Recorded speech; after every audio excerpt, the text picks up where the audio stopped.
सत विद्या यथार्थ शक्ति की जय। संपूर्ण पुण्य आत्माओं को प्रणाम, जागरूक लोगों को नमस्कार। यथार्थ अंतर्वाणी सद्मार्गदर्शन में आत्मिक स्वागत है। ठहरिए, इस वीडियो को देखने से वह लाभ मिलेगा जो इतिहास में, नहीं धर्म ग्रंथों में और लोगों में कोई भी प्रकार से कोई भी उल्लेख नहीं मिलता। ऐसे ज्ञान और विद्या को पाने के लिए और प्राकृतिक सिद्धि साधना के लिए इस चैनल को देखें। आशा करते हैं आप सब लोग कुशल मंगल हैं और आप लोगों के आशीर्वाद और प्यार के वो बदौलत एक और नया वीडियो लाया हूं। यह वीडियो है भारत में अधिकतर नदियां या प्रायतः विश्व के अधिकांश नदियों में लड़कियों के नाम पर फीमेल नाम क्यों होता है।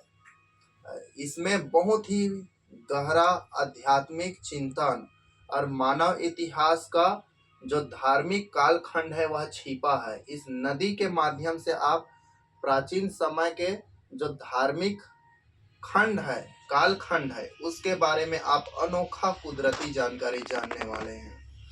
तो चलिए विषय पर चलते हैं। मान लीजिए भारत में अधिकांश नदियों के नाम लड़कियों पर है। लगभग सभी नदी, एक दो नदी हटाए जिसे ब्रह्मपुत्र हो गया, ऐसे वैसे टाइप। तो ऐसा क्यों है? तो आपको पहले ठग विद्या पाखंड ज्ञान की ओर चलते हैं। तो इसका क्या क्या लाभ है, ऐसा है वैसा है, 3 तूफान 5 पहलान, इनके बारे में चलो जान लेते हैं ठग विद्या को। उसके बाद सद विद्या को जानेंगे। तो नदियों को भारत में नदी ही नहीं माना जाता, माता माना जाता है। यह हिंदू धर्म की संस्कृति है, परंपरा है।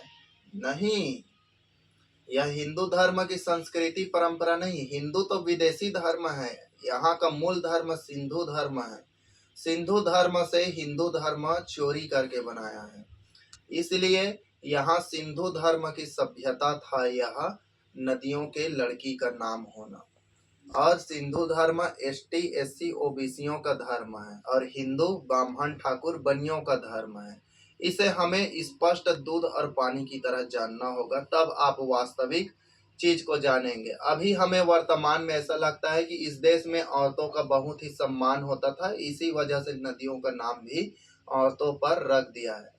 इस देश में हिंदू विदेशी आए, ब्राह्मण ठाकुर वैश्य, तो इस देश में औरतों के प्रति इतना अत्याचार हुआ है कि अंग्रेज भगवान आए, औरतों के लिए इतने उन्मूलन का कार्य किए, अधिकार दिए, उसके बाद भी आज भी अत्याचार है। तो चलिए चलते हैं ठग विद्या की ओर। नदियों के नाम माँ के रूप में मानते हैं, या इसे जगत जननी के रूप में मानते हैं। यह हिमालय से, यह शंकर भगवान के जटा से निकला हुआ गंगा माँ है, इसलिए जितने भी देश में नदी है उसका माँ मानते हैं। ऐसे ऐसे बहुत सारे कथा कहानियां सुनने को मिलेगा और इसके बारे में बहुत सारे कहानी बना सकते हैं। जैसे कि मैं एक ठग विद्या कहानी बता रहा हूँ, 1 सेकंड लगेगा। माता सती जब हवन कुंड में जल गई तो उस समय पृथ्वी में कोई पानी नहीं था।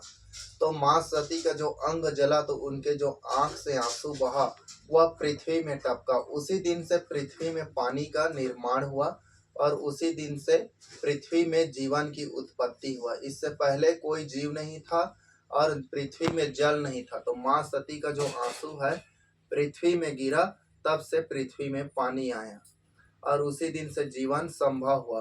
और इसका सबूत यह है कि जो समुद्र का पानी है वह खारा रहता है। खारा क्यों रहता है? आंसू को पीकर देखना, खारा रहता है, इसीलिए समुद्र का पानी खारा था।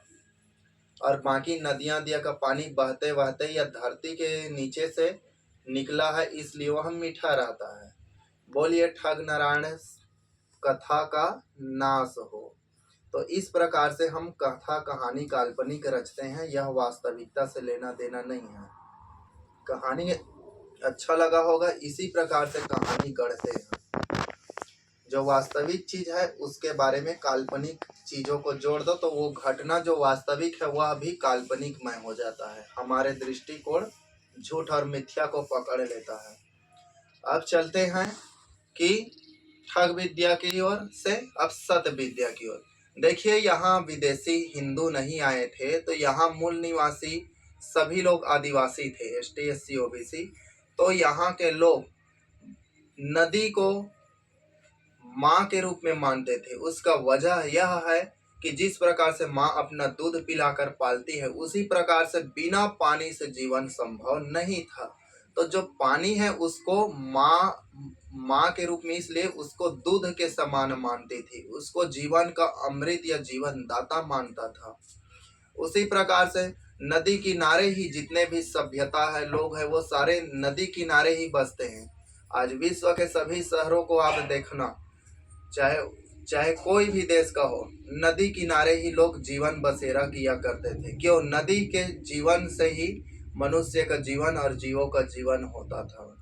उस समय कुआं, तालाब वालाब के बारे में लोगों को ज्ञान नहीं हुआ करता था। मनुष्य धीरे धीरे विकास हुआ, फिर वर्षा के पानियों को जमा करने के लिए तालाबे, कुएं, नाले, अनेक प्रकार से साधन प्रसाधन बनाने लगते थे।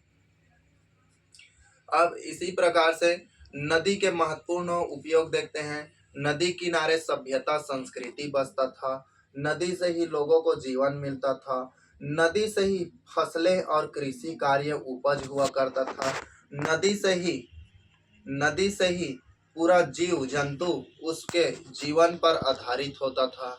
और नदी को माँ इसलिए माना जाता था, जिस प्रकार से दूध लोग पीकर जीते, उसी प्रकार से पानी को पीकर जीते हैं।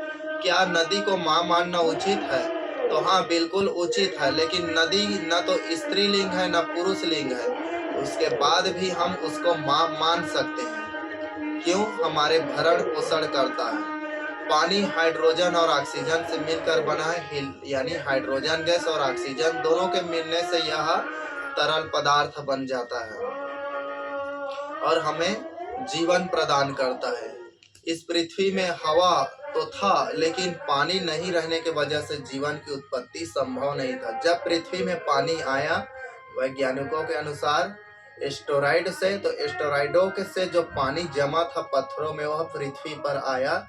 और यह प्रमाणित और वास्तविक ज्ञान है, यह प्रूफ हो चुका है। और आप तर्क करेंगे तो आपको भी सही लगेगा। तो नदी केवल नदी नहीं था, सभ्यता था, संस्कृति था, जीवन था, कृषि था। उनके लोगों के जीवन में मातृत्व भाव, वही से उनको देवी के रूप में पूजना चालू हुआ। बाद में हिंदू धर्म आए तो फिर गंगा अंगा अन्य प्रकार से निकाल दिए। कथा कहानी ठग विद्या, आप वास्तविक ज्ञान से भूल गए, चूक गए और काल्पनिक कथाओं में आप सोचना गंगा माँ देवी है, ठीक, और गंगा माँ भीष्म पितामह है, उसका माँ है, और भीष्म पितामह का जो बाप है उसका पति है। अब इतने धूर्त और नीच लोग देखना, भीष्म पितामह का पिता और गंगा माँ दोनों के संभोग से, यानी दोनों के संयोग से भीष्म पितामह जन्म लिया। कितना नीच और कितना अहदी आदमी होगा जिसने कथा लिया। यानी पितामह भीष्म का जो बाप है वह उससे पहले पानी आनी नहीं था, और पानी भी रहा होगा तो पितामह भीष्म का बाप पानी आनी नहीं पीता होगा, क्योंकि वह उसकी पत्नी है। तो गंगा मैया जैसे पवित्र चीज को इतना अपमानित किया गया है कि भीष्म पुत्र बोलते हैं उसका बाप के गंगा से संपर्क किया और उससे जो बच्चा हुआ भीष्म आया। कितना नेगेटिव और कितना गंदे विचार वाले लोग कहानी लिखे हैं। उसी प्रकार से गंगा मैया बोलते, तो गंगड़ा संस्कृत से बना है और मैया माने माँ। इसी प्रकार से काका कालेकर एक बहुत ही कालेकर नाम का एक गठन किया था, जिसने इतना बड़ा देश में ST SC OBCों के लिए सुखद और राहत लाया था, जनगणना काका कालेकर का। लेकिन लोग काका कालेकर का नाम नहीं जानते। उसने इस पानी को, नदियों को क्या नाम दिया है जानते हो? बहुत ही सुंदर, लोक माता, यानी लोगों की माता, अंचलों की माता। इतना सुंदर नाम है। तो गंगा को जल देवती कह देते हैं गांव के क्षेत्र में भी, और सब लोग गंगा मैया बोलते हैं, गंगा, या फिर पानी को जल देवती बोलते हैं, पानी माता बोलते हैं। क्यों बोलते हैं? तो लोग हजारों हजारों साल से यह धारणा, उनके आदिम समय से, यह आदिवासियों की देन है। गंगा या पानी को माँ मानना हिंदू धर्म की देन नहीं है, यह आदिवासियों की देन है। बाद में हिंदुओं ने इसको चोरी कर लिया और देखो भाई हमारे में ऐसा है वैसा है। अरे नीच, तुम लोगों को शर्म नहीं लगता कि पानी जो हमेशा हजारों हजारों साल से लोगों को जीवन दे रहा है उसको औरत बना दिए और कोई दुष्ट आदमी का उसको पत्नी बना दिए। कहानी भी बनाओ तो थोड़ा अच्छा बनाओ, तुम्हारे काम वासना को देवी देवता जैसे कहानियों पर उतार रहे हो। अब चलिए चलते हैं कि देखिए, जल जीवन का महत्वपूर्ण स्रोत है, जल ही जीवन है, बचपन से पढ़ते आ रहे हैं। अब जल की गुणवत्ता को देखना, जल की गुणवत्ता के आधार पर इसको पूजा आचमन या विधि सिद्धि साधना के बारे में एक महत्वपूर्ण चीज मैं बताने जा रहा हूँ। लोग सिद्धि साधना करने से पहले जल इस प्रकार से आचमन में लेते हैं और संकल्प लेते हैं, तो क्या इससे कुछ होता है? तो बिल्कुल होता है। आपकी मन प्राण आत्मा यह जल चेतना होता है। आप जो प्रकार से अच्छे भाव से बोलेंगे इसके अणु अच्छी तरीका से हो जाए, कुरूप भाव से इसको गाली देंगे तो गाली में विकृत हो जाएगा, क्योंकि इसमें चेतनता है, चैतन्यता है। आप देखे होंगे नदी किनारे बहुत सारे साधु संत ऋषि मुनि तपस्या करते हैं। क्या यह पागलपन है? बिल्कुल नहीं। नदी में जीवंत ऊर्जा है। इसी ऊर्जा, इसी शक्ति को वैज्ञानिक जान गए कि पानी में करंट है तो उसमें टरबाइन ब्लेड से चलाए, और करंट को आज हम ये बिजली और ये मोबाइल द्वारा रिकॉर्डिंग हो रहा है। यह लाइट कहाँ से आया? तो उसी ज्ञान, सूक्ष्म ज्ञान को खोज करने के वजह से हुआ है। मतलब जल में ऊर्जा होता है, शक्ति होता है। उस ऊर्जा और शक्ति को हम जल में गले भर डूबकर मंत्र जाप करने से हमें बहुत सारे सिद्धियां मिलता है। मैं दशहरा के दिन एक मंत्र को किया था और उसका लाभ मुझे आज भी मिल रहा है। पूर्णिमा अमावस्या के दिन मैं शमशान में, तालाब किनारे ही मैं साधना करने जाता हूँ। और दूसरी बात, नदी किनारे के साधना करने से इंसान को पानी पीने का जरूरत नहीं होता, क्योंकि नदी का जो उष्मा ओस है वह शरीर में एब्जॉर्ब होता है। जैसे गर्मियों के दिनों में आप नदी किनारे तपस्या साधना करोगे, कोई भी मंत्र जाप, तो ध्यान लगेगा, उसकी शांति और उसका ऊर्जा आपको लगेगा, और जो उसका भाप ओस है वह पानी के माध्यम से आपके शरीर में जाएगा, सांस में आएगा, तो आपको पानी पीने का जरूरत नहीं रहेगा। गर्मी भी नहीं लगेगा, चक्कर भी नहीं लगेगा, नींद भी नहीं लगेगा, और शांति भी अच्छा होगा, आपका ध्यान भी अच्छा होगा, और आपको जो भी है उस कार्य में सफलता अवश्य ही मिलेगा। यह नदी किनारे साधना करने का परिणाम होता है। इससे पहले आप नहीं जाने होंगे नदी किनारे तपस्या साधना क्यों करते थे, तो आप आज जान चुके हैं। इसी प्रकार से नदी में जीवंत ऊर्जा प्रवाह होता है। नदी में स्नान करने से आपके शरीर के नकारात्मक, यानी नकारात्मक कहने का मतलब नहीं है कि कोई गलत चीज, नकारात्मक माने फ्री ऊर्जा है, आपके शरीर में उत्तेजना है और या फिर आलस्य, थकान है, वह दूर हो जाता है। जैसे कि यहाँ पर यह जल रखा है, इस जल को आप ऐसे छिड़के तो जल में इतना ताकत है कि तुरंत झकना कर उड़ जाते हैं आदमी, चाहे कितना गहरा नींद में हो। क्यों? इस जल में जागृति चेतना का शक्ति होता है, यानी जल में इतना ऊर्जा है कि लोग तुरंत जाग जाते हैं, चेतना हो जाते हैं।